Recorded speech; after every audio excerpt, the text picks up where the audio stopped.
This episode is brought to you by Shopify. Upgrade your business with Shopify, home of the #1 checkout on the planet. Shop Pay boosts conversions up to 50%, meaning fewer carts going abandoned and more sales going cha-ching. So if you're into growing your business, get a commerce platform that's ready to sell wherever your customers are. Visit shopify.com to upgrade your selling today. Empower. Claire is practicing her breathing for her upcoming yoga retreat in Bali. Has she ever done yoga before? No. But Claire worked with Empower on her savings and investment strategy. She got good at money, so she can be a little bad. Empower. Invest well, live a little. Join our 19 million customers today at empower.com. Past performance is not indicative of future returns. Investing involves risks. You may lose money. Advisory services are provided for a fee by Empower Advisor Group, LLC, EAG, a registered investment advisor with the Securities and Exchange Commission. Om Namaste.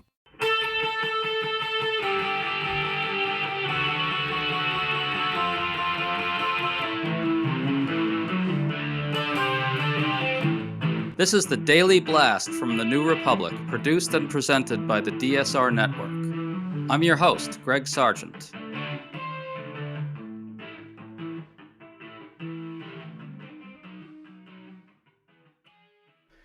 President Trump's assault on universities has now merged with his attack on immigrants. In an extraordinary escalation of his fury at Harvard, the Department of Homeland Security has just put Harvard on notice that the administration will stop it from receiving foreign students if the university doesn't provide information on students to the government. It's deeply sick stuff. Meanwhile, on another front, GOP Senator Lisa Murkowski openly admitted that the current climate is chilling speech by creating a widespread terror of retaliation. She said, "We are all afraid." Taken together, these developments make it clear that the success or failure of Trump's authoritarian takeover will turn in no small part on whether people and institutions crumble in the face of the climate of rage and fear Trump and his movement are trying to create. Today we're talking to Jeffrey Sachs from Acadia University, who's one of the best commentators out there on the intersection of authoritarianism and threats to free speech. Jeffrey, really good to talk to you. Pleasure to be here. So Trump had already gone to war with Harvard, and the university has stated categorically that it will not buckle to Trump's insane efforts to exert extraordinary control over its teaching. That got the tin pot tyrant very angry. Now the New York Times reports that the administration is threatening to stop Harvard from enrolling foreign students unless it turns over extensive information about students at the school. Jeffrey, what do you make of this? Has the U.S. government done anything like this ever before? No, this is honestly without precedent. The way that the Trump administration has gone after Harvard and higher ed in general doesn't really have any kind of precedent in U.S. history that I know about. It's the energy, the focus, and frankly, the resourcefulness with which the administration is targeting these institutions is deeply alarming. Yeah, I mean, that's a very interesting way to frame it. They're actually pulling out all the stops. They're putting everybody in the government to work. It's a whole of government approach to authoritarianism intimidation, isn't it?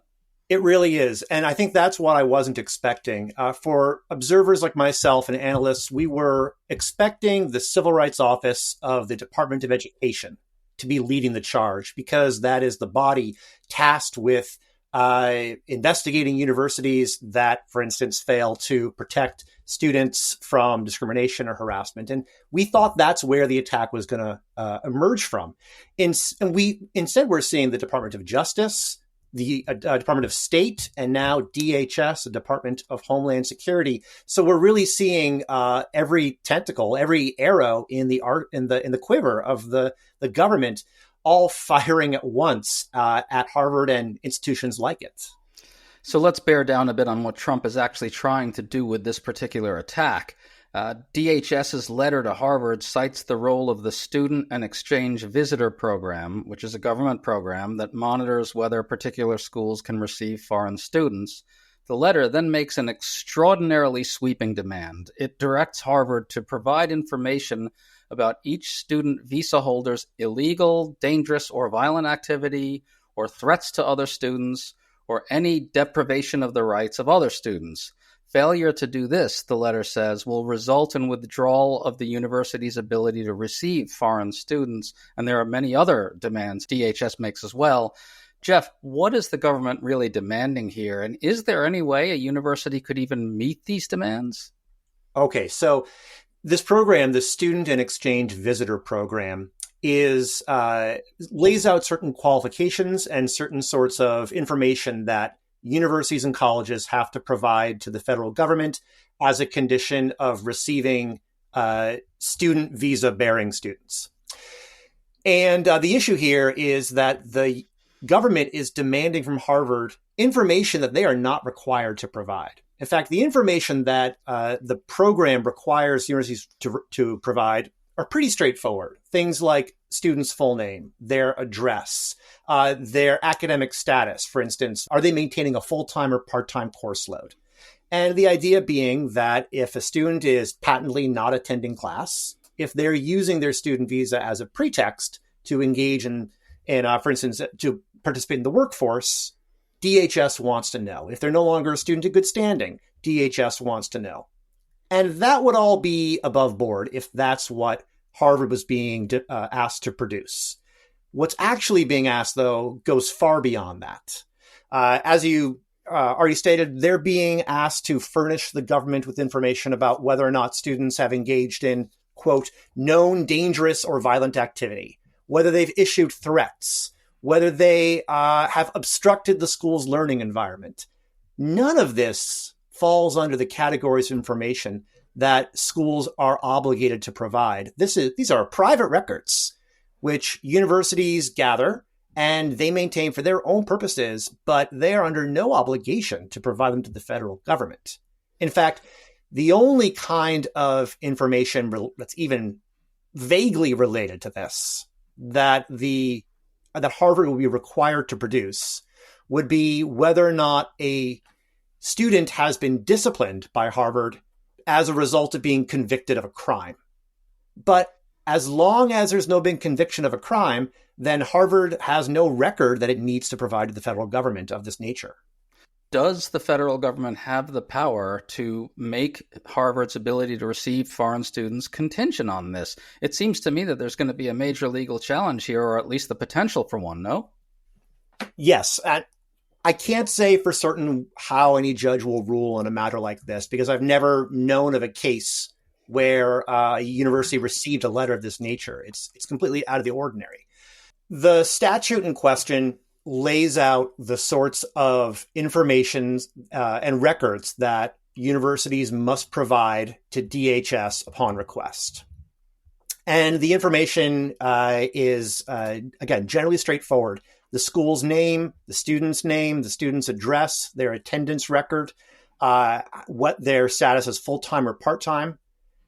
But what they're being asked to furnish in this case goes far and beyond anything contained in the statute. So this is stuff that it's hard to see how a judge would look at the law and agree that Harvard must produce this information. I'm not going to say it's not going to happen, because there's been no example where the government has demanded information of this nature. There's no precedent that we can point to. What I can tell you is that there's nothing from my read of the statute that would give DHS a right to the information they're demanding. So, Jeff, Harvard can essentially say this is a wild abuse of the statute, correct? I would think so, and I hope that they would. I've been very impressed by Harvard's willingness to stand up to the bullies in the government. Over the last 48 hours, we've seen some remarkable pushback from Harvard administrators. And here, I think they have a very strong legal footing to continue to push back. Well, I think we know for a fact that this is only exclusively about bending Harvard to Trump's will. There's no substantive vision behind this of any kind. Trump had this wildly crazy tweet on Truth Social earlier where he said, Harvard has been hiring almost all woke radical left idiots and bird brains who are only capable of teaching failure. He said leftist dopes are teaching at Harvard. And then he said, quote, Harvard can no longer be considered even a decent place of learning and should not be considered on any list of the world's great universities or colleges. Harvard is a joke, teaches hate and stupidity, and should no longer receive federal funds. I want to get into the federal funds question in a sec, but what we can see here is that Trump is signaling to the world, to all institutions in the country, that if you don't bend to his will, you will be subject to this kind of campaign, right? Yeah, I don't think it's any mistake that he's picked a high-profile fight. First, obviously, with Columbia, and now with Harvard. He's trying to send a message to smaller universities that don't have Harvard's endowment, its resources, its legal team. And if he can bend Harvard, then the sky's the limit. He can go after anybody he wants. And you're right. He singled out Harvard. He's described it as being, a hotbed of Marxist brainwashers. He's described it as pushing political and ideological, terrorist-inspired sickness upon people. And the goal, I'm sure, is to browbeat and intimidate Harvard into complying. And if Harvard complies, then every other domino, I'm sure they hope, will fall with every other university. Spring is finally here. For us in DC, that means cherry blossom, warmer weather, and more breaking news each and every day. To stay up to date on all the news that you need to know, there's no better place than the DSR Network. And there's no better way to enjoy the DSR Network than to become a member. Members enjoy an ad-free listening experience, access to our Discord community, exclusive content, and more. Use code DSR2025 for a 40% off discount on sign-up at thedsrnetwork.com/buy. That's code DSR2025 at thedsrnetwork.com/buy. Thank you, and enjoy the show.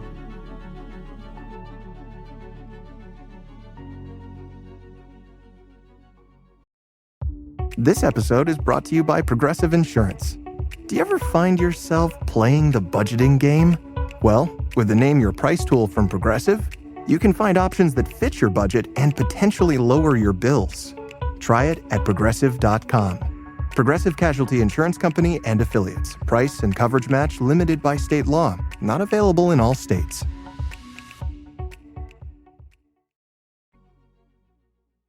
Well, Jeffrey, you're a shrewd observer of this stuff. You're pretty plugged into it. What's the real game plan here? I mean, Donald Trump doesn't have any vision of what he wants universities to do. The idea is preposterous. He has no idea what he's talking about. He has no idea what goes on at colleges. But there are people kind of in the shadows here who really do have a vision of what they want to happen to higher education in the United States. They really want to cripple institutions, especially liberal institutions across the country as well. What do you think's really at work here? What's the goal, and how do they see themselves getting there via this sort of thing that Trump's doing now? Yeah, I think that the key actor here is Stephen Miller, who is the White House's deputy chief of staff and is also an advisor in DHS. Miller is somebody who believes passionately in the need to retake what he would call kind of key cultural institutions. So the Smithsonian, public schools, museums, libraries, and of course, higher education. I think Miller is somebody who in his comments and in his writings, both during the first Trump administration and then now in the second, is somebody who feels that if the right can either shatter these cultural institutions or take them over, then the political payoff downstream will be enormous. So Miller is somebody who I think is probably pushing this more than Trump himself. For Trump, though, I think that this particular new development in Harvard probably has special appeal. It's a collision of two interests. It is, on the one hand, an assault on higher ed, which plays very well with one faction of his base. But it's also makes a play for issues relating to immigration. So this is a way that he can kind of work both of those issues simultaneously. I'm sure that for Trump, that's a huge part of the appeal. For Miller, though, I really think that he views this as part of a larger war on Harvard for these cultural reasons. Right. The radical authoritarian right is doing their own kind of long march through our institutions, aren't they? They are. No end of ink has been spent about Chris Rufo of the Manhattan Institute and his influence on all this. I honestly think that it's easily overplayed. He is somebody who is influential, but I think Miller is much more in the driver's seat. Miller is probably, if anybody, the architect of this. And, someone like Rufo is important, but the voices within the federal government at this point don't need any direction. They don't need any encouragement. And I think we're going to see a lot more like this, especially if Harvard buckles.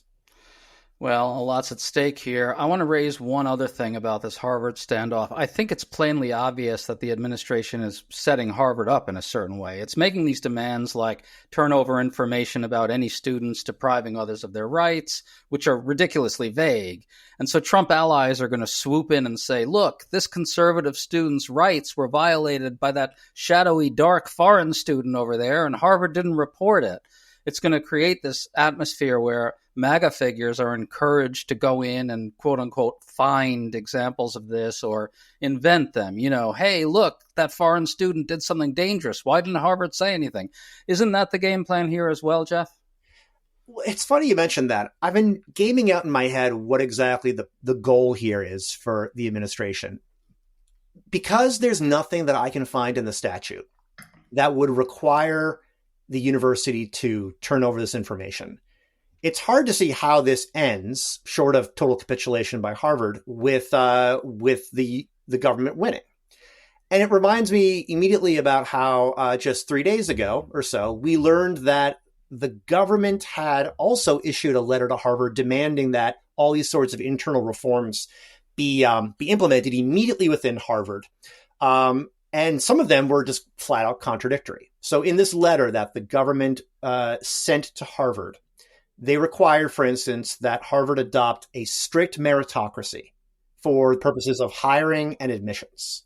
And then just one paragraph down, they also demanded that the university take active steps to essentially hire more conservatives, to diversify the ideologies of faculty. Now, you can't reconcile those two, right? Right. You can't, on the one hand, have total meritocracy and hiring and admissions, and then in the next breath, demand affirmative action for conservatives. Well, there is a way to reconcile those things if you think about it, Jeff. So they'll just say it's meritocratic to hire more conservatives.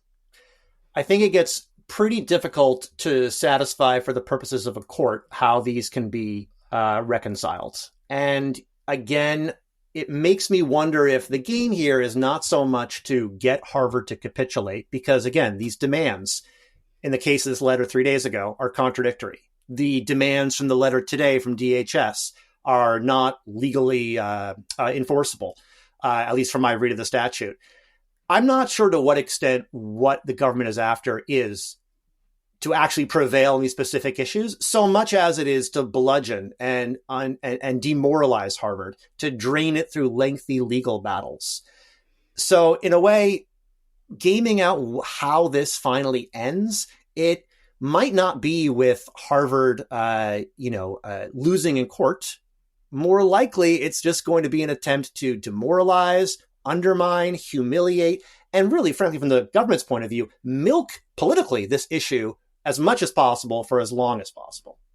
Well, that brings me to Senator Lisa Murkowski, because she kind of addressed what's happening in a big picture way. She was talking to constituents, and she said this, quote, "We are all afraid. We are in a time and place where I certainly have not been here before. I'm oftentimes very anxious myself about using my voice because retaliation is real." Now, Murkowski didn't mention Trump directly, but the meaning is plain. This Republican senator is personally afraid to criticize Trump or his administration because of the threat of retaliation. The atmosphere is the thing here. It's to make everyone feel as if they're perpetually on thin ice. They always have to snitch on each other. I think that's what they're really after, is really to try to make the culture a much more violent and fraught place. Yeah, I don't disagree. And I was also alarmed by Senator Murkowski's comments today. If senators can't stand up and speak their minds, then they're not representing their constituents and they have no business in office. It's it's simultaneously depressing and deeply distressing for her to make those kinds of remarks. I don't know to what extent she is referring to personal, threats of violence that she might face, or whether she's imagining a kind of legal assault or funding cuts for her state.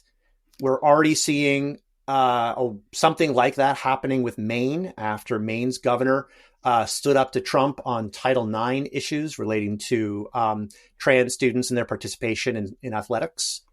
And there he's just been relentless. The government has gone after Maine and sought to humble and humiliate and bludgeon that state. So I don't know if that's what Murkowski is imagining happening to Alaska if she crosses Trump the wrong way. But I wouldn't put it past her to also be fearing for her own kind of safety. I mean, didn't we see representatives making similar kinds of comments about their own safety during the first administration as well? I think Mitt Romney said somewhere that he had to spend a huge amount of money on personal security. Yep. Yeah. So, Jeff, I want to try to end on a somewhat optimistic note here. Sure. I think there's a chance that they're really overreaching in a big way, and not just politically, and not just legally, but the whole project is overreaching. You've got these law firms right now who capitulated to Trump, and of course, predictably, Trump has simply gone back and demanded more. That's encouraging other law firms to rethink whether they should capitulate. You've got Harvard looking at the absolutely ludicrous nature of the demands that Trump made the other day and saying, no, we're not doing that. And I think that sends a signal to other institutions, not just of higher learning, to really start to stand up and take this moment more seriously. So the kind of ludicrous nature of what they're doing is actually bringing together the resistance in a bigger way than you might have thought. What do you think, Jeff? Is that overly optimistic? Can you talk about this possibility? Yeah, I do feel a similar sense of encouragement as you, because again, if I know that Trump is going to demand more and ignore the agreement that I struck with him, then why would I bother ever engaging in another agreement? And to that extent, it really undermines the incentive. On the other hand, not every institution is going to have Harvard's resources. Currently, about 60 universities and colleges in the United States are being investigated by the government for around allegations relating to anti-Semitism. Most of those, the vast majority of those, are small. These are small universities that don't have Harvard's resources. They will be easier to push around. And so, yes, Harvard can stand up. These marquee law firms, they might be able to push back.